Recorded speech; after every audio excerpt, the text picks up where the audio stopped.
So I'm going to start out today with the 5 basic principles of unity, and feel free to say them with me.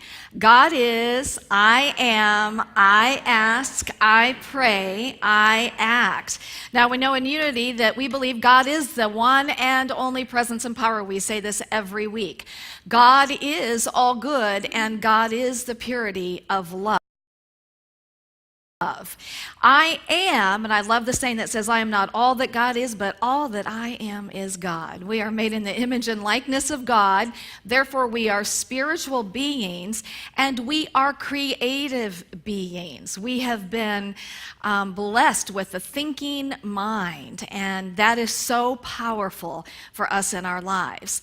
We ask through our consciousness, and our consciousness is the sum total of everything that we have taken in and we now believe. And what we want to do is we want to become conscious of what it is that we're focused on. And then I pray. In unity, we pray affirmatively, as Jesus taught us, whatsoever things you ask in prayer, believe that you've received them and you shall have them. So we use our imagination and we say thank you in advance for the outcome. And in that is I meditate. And that is where we are, just as we did this morning, letting go. We're going into that inner realm, be still and know, and feel the presence of God. And we're letting it go. That is where we're getting out of the how. How many of us get stuck in the how? Anybody ever get stuck in the how? Stop it. Because it's not up to you. And then the 5th principle is I act. It's not enough for us to know the truth. We must live the truth that we know. We must do the work that is ours to do. So, which brings me to, this is Labor Day weekend, and when I was thinking about what I wanted to talk about today, what came so clearly in reference to work is that the most important work that we do in our lives, my friends, is our spiritual work. That everything in our life has the opportunity to emerge out of a solid spiritual foundation. And yet, many times in our lives, our lives are emerging out of this old consciousness. And so today the title is Involve to Evolve. And it's involving ourselves with our spiritual journey, really creating that solid spiritual foundation so that we can evolve and we can grow spiritually. There was this great little quote that says, you are being presented with two choices, evolve or repeat. How many of us have repeated? How many of us are done repeating some of that stuff? Yes. And so we're going to talk about, not just today, but over the next weeks, specific areas and how we can move past the repeating and into really evolving. So William Danforth wrote a book called I Dare You, and this is an old book. And in this book, he shares that as a small boy, he lived out in the country where there was swampland. So this, I think, was like in the 30s probably. And these were the days of chills and fever and malaria. And when he went to what he called city school, he was sallow-cheeked and hollow-chested. And one of his teachers, his name was George Warren Krall, was what they called a health crank. In other words, he would say stuff that was probably really important stuff, but they would just make fun of what he said. And he said that, it would go in one ear and out the other. But this teacher never let up. And here's what William Danforth said. One day, Mr. Krall seemed to single me out personally. With flashing eye and in tones that I will never forget, he looked me straight in the eye and said, I dare you to be the healthiest boy in the class. Well, that brought me up with a jar. Around me were boys that were all stronger and more robust than I. To be the healthiest boy in the class when I was thin and sallow and imagined at least that I was full of swamp poisons, the man was crazy. But I was brought up to take on dares. His voice went on. He pointed directly at me. He said, I dare you to chase those fevers and chills out of your system. I dare you to fill your body with fresh air, pure water, wholesome food, and daily exercise until your cheeks are rosy, your chest full, and your limbs sturdy. As he talked, something seemed to happen inside me. My blood was up. It answered the dare and surged all through my body into tingling fingertips as though itching for battle. I chased the poisons out of my system. I built a body that equaled the strongest boys in that class and have outlived and outlasted most of them. Since that day, I haven't lost any time on account of sickness. You can imagine how often I have blessed that teacher who dared a sallow-cheeked boy to be the healthiest boy in the class. So are you up to some dares today? Yes. All right, because I dare you. I dare you to move beyond lack mentality, living in stress about money and about your future. I dare you to move beyond your past, to move beyond your stinking thinking, and to stop fighting for your limitations. I dare you to fill your mind with abundance thoughts. I dare you to entertain the thinking that you are prosperous and to imagine how that would feel. I dare you to become financially free. I dare you to become financially free. You know, Jesus said, I came that you may have life and have it abundantly. And he was talking about that in every area of our life. I dare you to be healthier than you've ever been before in your life. And I dare you to let go of excuses why you're not moving your body, why you're not eating healthy.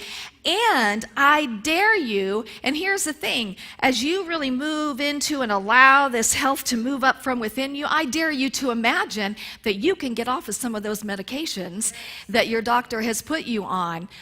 Because as you get healthier, you're not going to need a lot of those medications. I dare you to focus on wholeness and health and to claim with authority your right to live in a body that gives you a quality of life. Jesus would constantly say, it is your faith that has made you whole, right? Your faith, your consciousness. I dare you to stop being a victim of anything. I dare you to own your power. I dare you to know that in this moment, you're enough. In this moment, you are enough just as you are. Let's say that together. I am enough just as I am. I am enough just as I am. And I dare you to know that you have everything that you need in your life to live the life that you truly desire. No more excuses in that.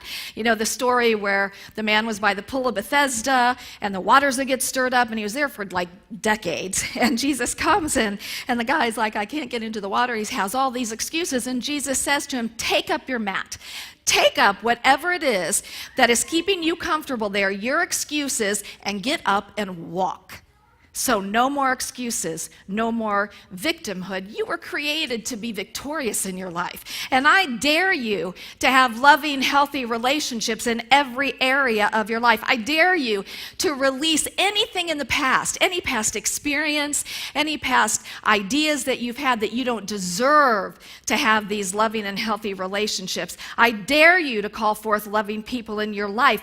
And I dare you to have those loving relationships in your work environment, in your home environment, in your neighborhood, in your church, wherever you are, because you deserve that. And I dare you to be the very best version of yourself that you were created to be. I dare you to let go of lame reasons why you have anger outbursts, why you shut down, why any of these things happen, why you don't have enough time to do what you know is yours to do to better yourself. I dare you to read spiritual books, to seek counseling if that's what you need to do, to listen to spiritual music, uplifting podcasts. I dare you to come to classes and workshops and retreats to better yourself. And I dare you to become involved in this ministry in a greater way so that we can fulfill the mission that we have come here to create and to be and to do together. I dare you to involve yourself in your spiritual evolution so that you can be transformed. Because here's what I'm going to tell you, that whatever it is that desire in your soul, it is there for a reason. And it is there, and as in the daily word reading, it said, all things are possible. And we want to have all these reasons why something isn't possible. And I want to tell you today that whatever it is that's stirring up in there, you might want to write a book, or you want to sing, or you want to get fit, or you want an intimate relationship, whatever it is, it's possible for you. But you have to get involved. You have to get involved in your mind and in your emotions. The Apostle Paul in Romans 12:2 said, "Be ye transformed by the renewal of your mind." By the renewal of your mind. Your life does not get better by chance. It gets better by change. The secret of change is to focus all your energy not on fighting the old, but on building the new. I pray you quit overthinking, replaying failed scenarios, feeding self-doubt, and seeing the good in everyone but yourself.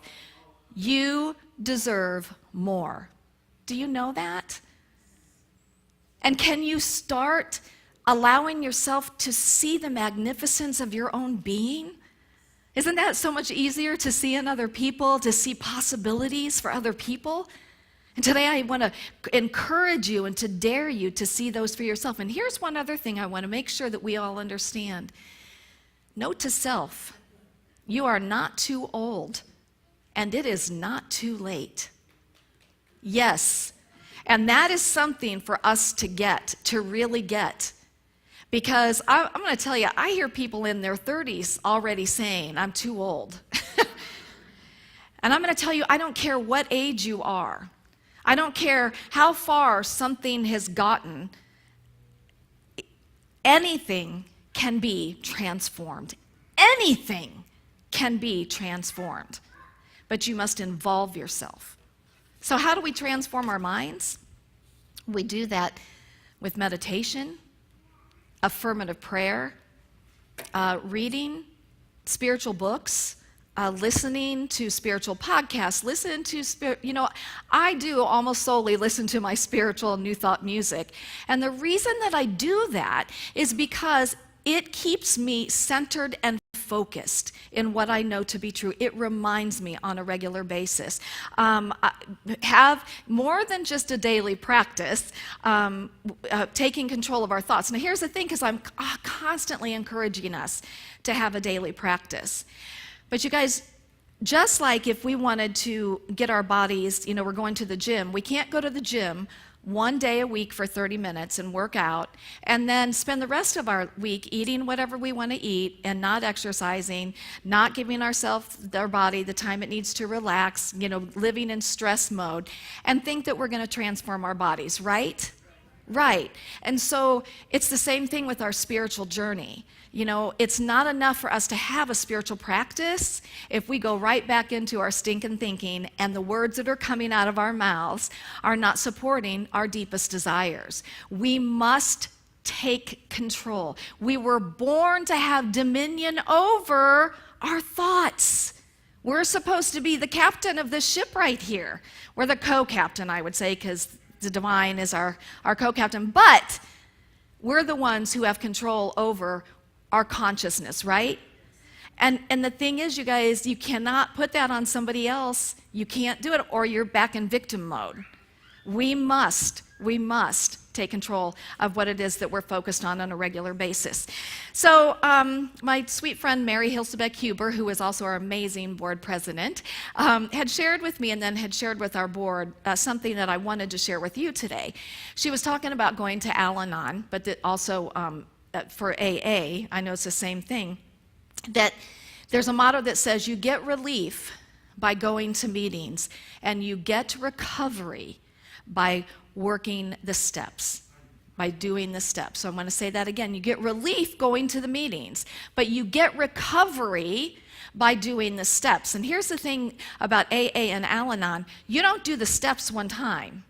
You get done with the steps, and you do the steps over, and you do the steps over, and you do the steps over. Now, and also, if you've ever gone to AA or Al-Anon, you hear, it works if you work it. It works if you work it. Now, here's the thing, is that we, and probably all of us have been there in our spiritual journey, in our life journey, I should say, we reach these points of desperation where we're willing to do whatever it takes, right? And man, we will dive in, and we will read, we will work whatever it is we need to work, we'll pray, we'll meditate, and then life gets better. And we don't keep doing those things. And the thing is in our culture, we're being fed so many other ideas, right? Constantly. I mean, we're surrounded with people who think negatively, who believe in separation. And so we're getting all these ideas, and if we're not filling our own cup regularly, if we're not doing what we need to do to keep our mind focused, we're going to be out here somewhere. Now, in AA and Al-Anon, the reason that program works so well is because you share your experience, strength, and hope. That is the growth of the program. Being able to share where you've been, and by using the steps, how your life has changed. It gives hope to those that haven't reached that place yet. And it's exactly the same here. Mary said that when she walked through these doors of unity, numerous years ago, she said, I was a mess, but she got involved. And she, came to church on a regular basis, Wednesday night classes when we have those. And then she got involved in volunteering, and that's why her life changed so much. And so that's the thing that I want to say to you is you can only get so much, you guys, from a Sunday morning talk. There's only so much. And I'm a fast talker. There's only so much that I can fit in to a 25-minute talk. But if you want to go deeper, if you want more, then it's up to you. And there's a lot that we offer here. A lot of classes, workshops, retreats. There's books. There's a lending library that you can borrow books from. There's a lot that we offer here that you can get involved with. The fifth basic principle of unity is action. That we must take action. It's not enough for us to know the truth intellectually. We must live it. And part of that for me is going back through those 5 principles on a regular basis. Whatever's going on in my life, reminding myself, okay, this looks pretty crazy, but there's only God. God is good. I am not all that God is, but all that I am is God. And I'm asking through my consciousness, so I want to become aware. I'm going to pray affirmatively, and then I'm going to be open to inspired action. Just those 5 guiding principles in and of themselves will definitely change your life. It is said that we think about 70,000 thoughts a day. If we think about 70,000 thoughts a day, that's about 3,000 thoughts per hour. How many of those thoughts are you consciously aware of? Yeah. And that's the thing, is that we want to wake up, and we want to become more consciously aware of keeping our focus in the direction that we really want to experience life in, and keeping our consciousness in that direction of hope and of possibilities and of limitlessness. You really, truly can have the life that you desire. You can have that life, and I want to tell you that without a shadow of a doubt. But you have to become involved in it in order for that life to bubble up from within you, for that life to express in you and as you. So Mrs. Myrtle Fillmore, said that anything that the ideas of God mind expressing in the mind of man have not produced can be dissolved into the original nothingness by the understanding application of the power of spiritual thought and the resultant spiritual action. In other words, anything that we have created from our human mind can be dissolved. So any situation in our life that seems like it's finite, so perhaps we've never been able to get over the hump of constantly struggling financially, or we've kind of repeated relationships just with different people. Anybody ever do that?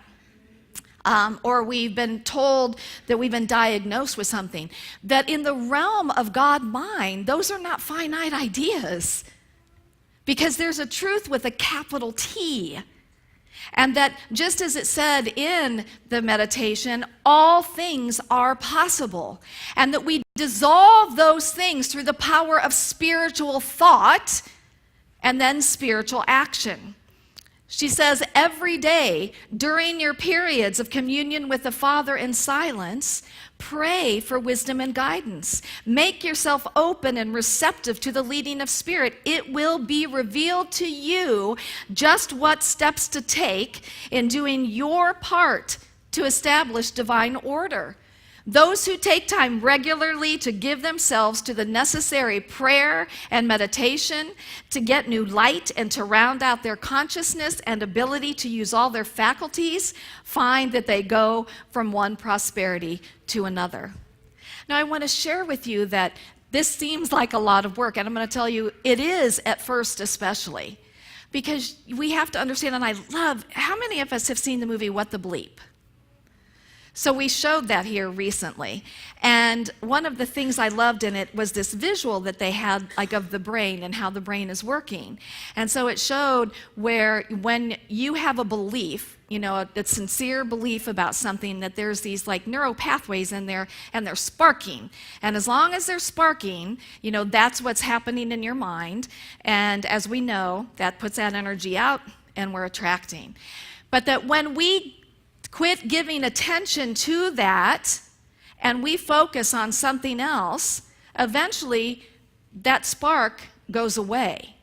And now we've created what's called a new neural pathway. So if our experience in prosperity has been one in which we've lacked, and so everything that comes up reminds us of that, we turn from that and we start using our spiritual power, and we start speaking words, and we start acting as if, and we start thinking thoughts of abundance. And that's what starts sparking. And, you know, again, then, as we know, like attracts like, and we start to open ourselves up to that greater flow. So the idea here is that we have to do the work that is ours to do. Now, with time, here's the great thing. It's kind of like, you know, when you're exercising, like, you have to work really, really hard for a long time. And it kind of hurts, doesn't it, at first? But eventually you kind of get into the flow of it, and then you're maintaining. And that's what happens with our spiritual journey. In fact, it just becomes such an incredible joy to do the things, because we can see and feel how much they've changed our lives. Now, I not only want to encourage you to get involved in classes and things, I want to encourage you to get involved in the ministry. That when you have an opportunity to volunteer, how many of us have volunteered for anything here? And how amazing is that, to volunteer? Because you get to know people, and here's the thing about it, is that, I don't know about you guys, but when I go out into the world, I don't bump into a lot of like-minded people. Do you guys? And so we get to be here, and we get to be with each other, and we get to share our stories. And we get to encourage and inspire each other. Now, one of the things that's going to be changing, we're going to be changing some things in our service. And one of the things we're going to change is we're not going to do as many announcements. We're going to do bullets. And so what that means is I'm going to encourage all of you to get involved in yourself in taking responsibility for knowing what's going on here. Now, here's the thing. Every month, you're going to get a flyer in your bulletin that tells you everything that's going on. You're also going to get every week some printouts on some things that are going on. We have Facebook, and we have the website. Also, on the back of your chair, if you would like to have an email come to you at least once a week to remind you what's going on, fill that form out. And it'll be so wonderful because you're going to know what's going on. Now, hopefully most of you either sat on or picked up a Unity magazine on your seats. And so here's the thing about that, you guys. If we sit on the magazine, are we going to assimilate it? No. My point being, your homework this week, if you would like, is to take one of these magazines and read it. Read it from cover to cover and allow yourself to deepen into whatever spiritual truths are there for you. And trust that whatever magazine that you got, and I think there's probably more around on the seats if you didn't get one, to go ahead and take that. So we're going to close today with an affirmation that I'm going to invite you to join me in, okay? So here we go, together. I am a powerful being, imbued with the divine ideas of God. Within me is a treasure chest of divine qualities ready to be expressed in my life. I am ready to dive in and do the work that is mine to do. I involve myself to evolve myself, and because of that, my life is good.